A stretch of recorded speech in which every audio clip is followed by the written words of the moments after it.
Lalu yang keenam, mu'minun nasihun. Yang menjadi musuh iblis yang keenam, kata iblis, adalah mu'minun nasihun. Orang beriman yang menasihati. Orang beriman yang merealisasikan watawasobil haq watawasobissob.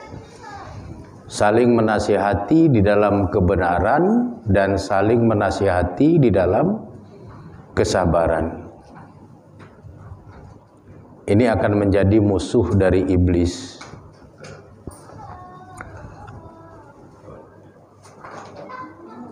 Orang yang beramar ma'ruf nahi mungkar ini akan menjadi musuh bagi iblis.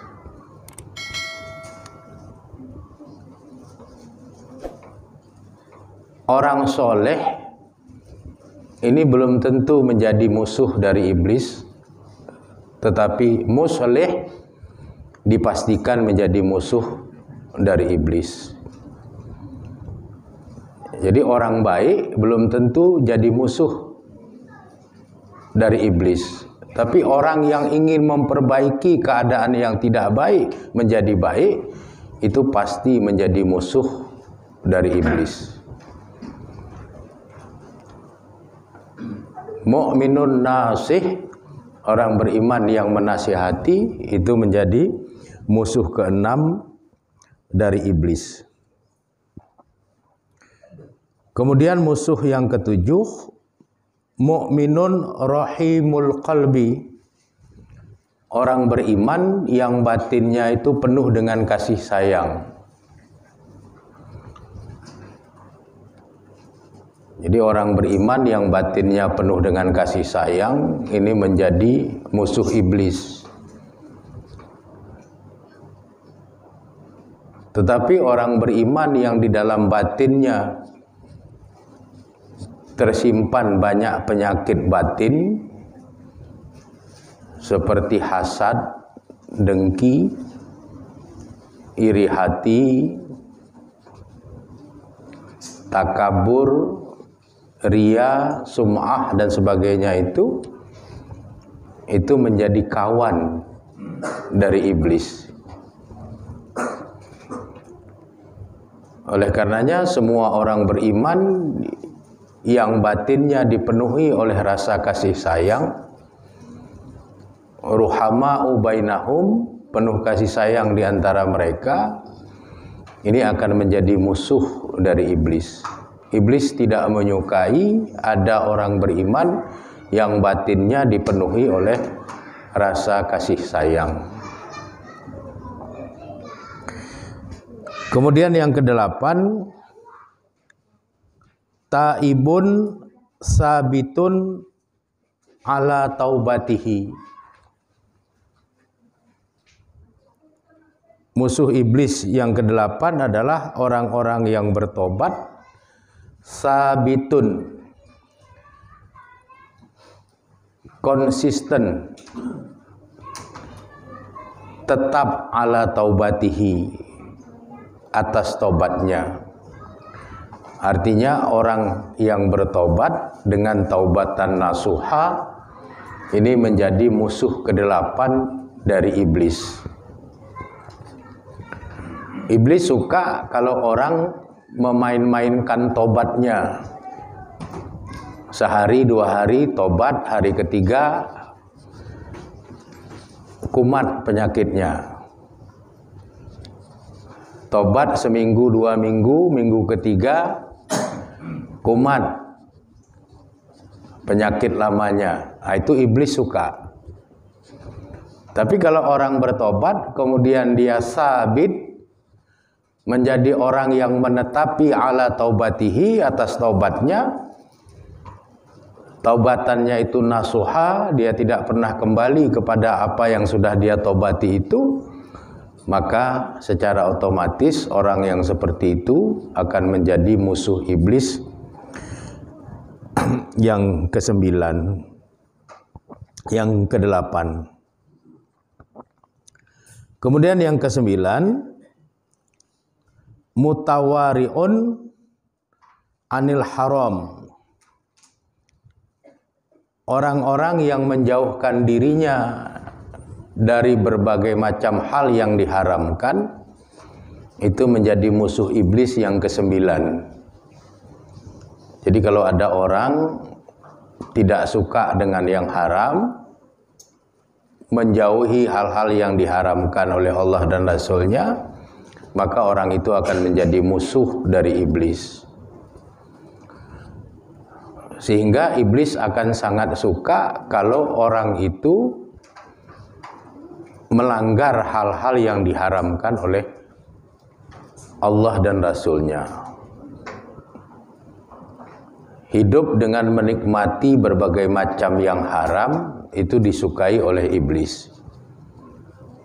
Tapi pada saat seorang hamba mutawarri anil haram, menghindar, menjauhkan diri dari yang diharamkan, maka pada saat itu dia menjadi musuh dari iblis. Kemudian yang ke-10 yang menjadi musuh dari iblis adalah mu'minun yudimu ala toharah. Orang beriman yang selalu dalam keadaan bersuci atau dalam keadaan tahfizul wudu, memelihara wudunya.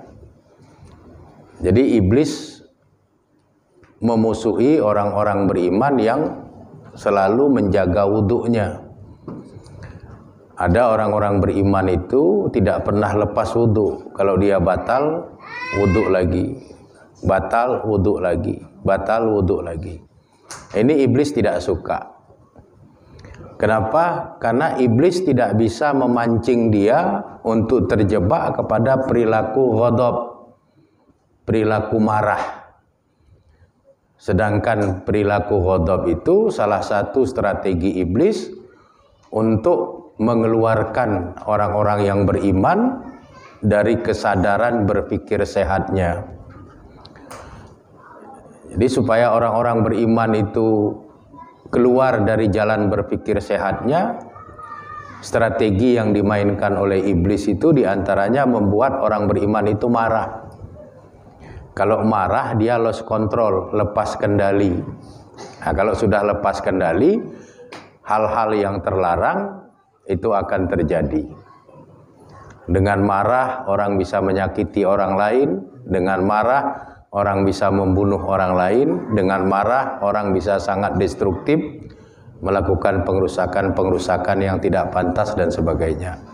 Tapi dengan orang memelihara wudhu, dia akan terdinginkan oleh air wudhunya, sehingga luapan amarahnya itu lebih bisa dia kendalikan. Sehingga iblis memusuhi orang-orang yang senantiasa menjaga wudhunya. Dan iblis berusaha terhadap orang-orang yang bisa menjaga wudhunya itu agar bolak-balik batal dari wudhunya.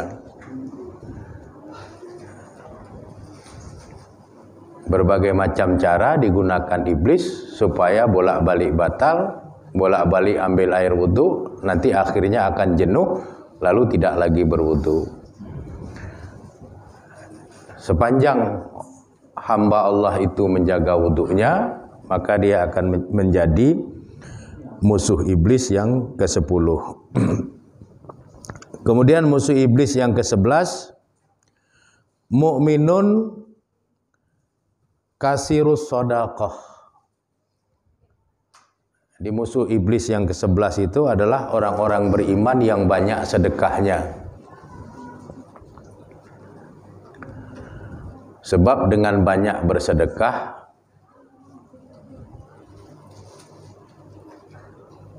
dia akan terselamatkan dalam kehidupan alam akhiratnya. Dan iblis tidak menghendaki orang-orang beriman itu selamat dalam kehidupan akhirat. Iblis menghendaki punya banyak kawan dalam neraka. Sehingga orang-orang yang banyak bersedekah itu akan diperdaya oleh iblis dengan bisikan-bisikan yang sifatnya itu membangkitkan kekhawatiran. Sehingga orang yang banyak bersedekah akan mengurangi sedekahnya. Ditakut-takuti, jangan sering-sering sedekah, nanti miskin. Jangan sering-sering sedekah, nyari rezeki itu susah. Jangan sering-sering sedekah, nanti orang yang menerima sedekah menjadi manja. Macam-macam yuwaswisu fi sudurinas, bisikan-bisikan yang dimasukkan iblis ke dalam dada manusia, sehingga manusia yang beriman, yang banyak bersedekah itu akhirnya mengurangi sedekahnya, bahkan kemudian tidak lagi terbiasa dengan sedekah. Sehingga akhirnya orang yang banyak sedekah menjadi musuh iblis. Begitu dia tidak lagi bersedekah, dia menjadi sahabat dari iblis.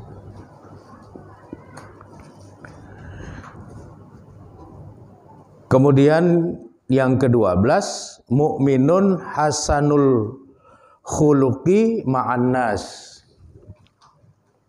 Musuh iblis yang ke-12 itu adalah orang-orang beriman yang berakhlak baik terhadap manusia. Jadi orang yang beriman, beradab, berakhlak, beretika, punya sopan santun, berbudi pekerti luhur, rendah hati, ini menjadi musuh dari iblis. Iblis tidak suka orang beriman itu berakhlak.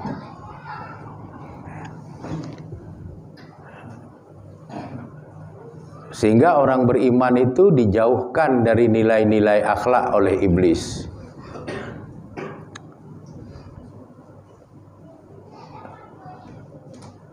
Sampai akhirnya tidak ada cerminan akhlak dari imannya. Itu yang dikehendaki oleh iblis. Padahal iman tanpa akhlak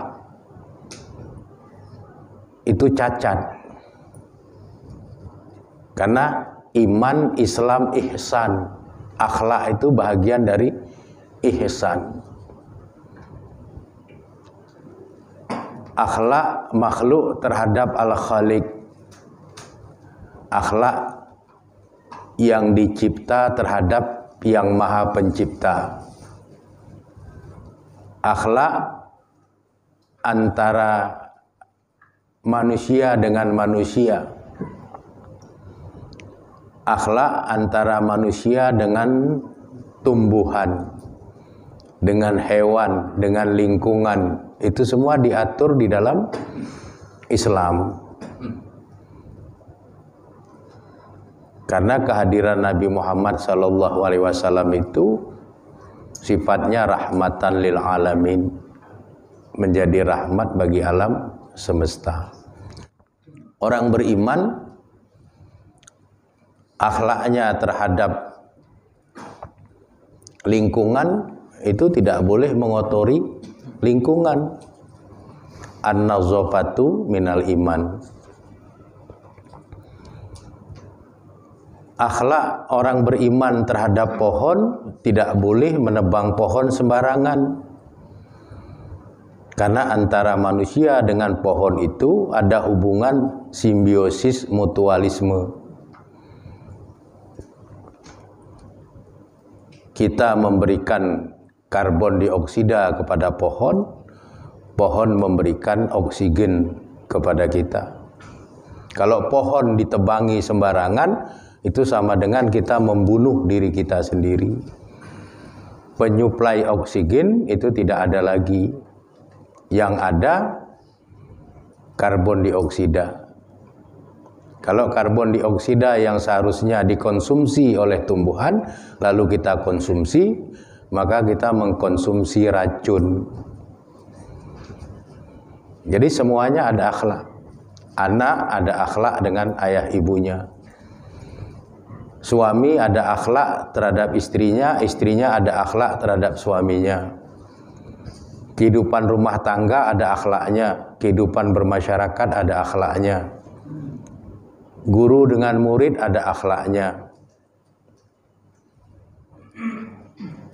Jadi iblis memusuhi orang-orang yang berakhlak. Semua orang yang berakhlak baik, berbudi pekerti mulia, beretika, beradab, ini dibenci oleh iblis. Sehingga iblis berusaha untuk mengeluarkan orang-orang yang beriman itu dari nilai-nilai akhlak, supaya mereka hidup tanpa akhlak, seperti kehidupan hewan yang bebas.